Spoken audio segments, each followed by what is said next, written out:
Bonjour, c'est Laura et dans cette vidéo, je vais vous expliquer comment vous devez réagir quand vous avez des commentaires négatifs, des critiques, voire même des insultes sur Internet. Donc oui, si vous vous lancez sur Internet ou que vous comptez le faire, faut que vous prépariez mentalement à ce genre de choses. Il y a des personnes qu'on appelle souvent des trolls sur Internet qui ne font rien d'autre que de faire du négatif, de critiquer et puis même en général d'être tout simplement insultant. Donc ils le font, il n'y a aucune raison, c'est juste pour emmerder le monde et faut vraiment que vous soyez préparés à cela. Ce qui est important, c'est que vous compreniez, c'est que ces choses-là, généralement, ne correspondent pas du tout à la réalité et sont juste là pour vous déstabiliser et puis sont là aussi pour, attirer l'attention. Pour voler vraiment l'énergie, même pas que la vôtre, mais également celle de votre public. Parce que moi, je vois très souvent sur Internet, sur YouTube, peu importe, il y a des trolls qui arrivent, qui mettent des choses négatives et pam, vous avez donc le public de la personne qui a fait par exemple la vidéo, qui se lance dans des discussions enflammées, qui contre-critique, qui explique, qui discute, et c'est exactement le but en fait des trolls.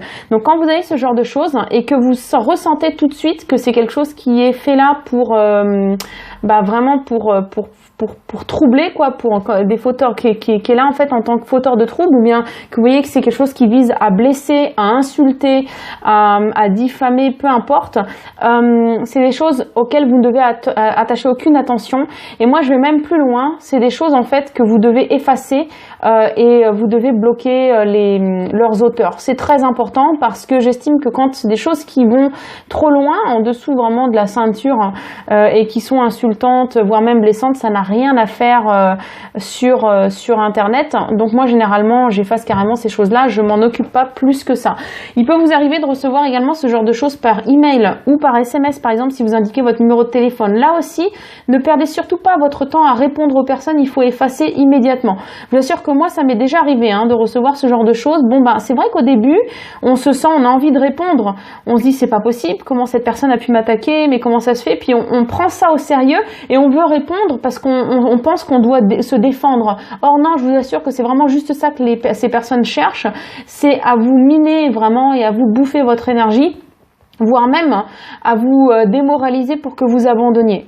Donc la réaction, c'est vous effacer, vous bloquer la personne. Maintenant, ce qui peut se passer, c'est que vous allez avoir des personnes qui vont vous faire des critiques, en fait, que moi j'appelle critiques constructives, des critiques qui vont provenir parfois du scepticisme de la personne ou de l'ignorance, c'est-à-dire du manque d'information. Mais ça, vous allez le reconnaître tout de suite. Vous allez tout de suite vous apercevoir si quelqu'un veut juste être méchant ou juste vous descendre. Ça peut être quelqu'un de votre entourage, ça peut arriver que le troll est dans votre entourage. Mais vous allez reconnaître également si c'est quelqu'un tout simplement qui critique parce qu'il ne sait pas. Donc moi généralement ce que je fais, c'est que je vais donner une information supplémentaire. Gentiment, sans faire de pavé, d'écrire de pavé, ça aussi c'est une grosse erreur que les nouveaux font souvent, juste répondre. Et si là je vois que la personne continue vraiment d'être barricadée et de se fermer, je ne continue pas la discussion. Tout au plus, s'il y a une discussion qui se continue, c'est que en privé.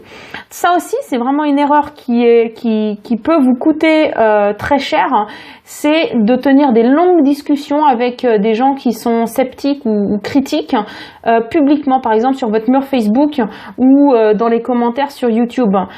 Je mets généralement tout au plus une réponse pour répondre à la personne, voilà, pour dire peut-être qu'il lui manquait une information.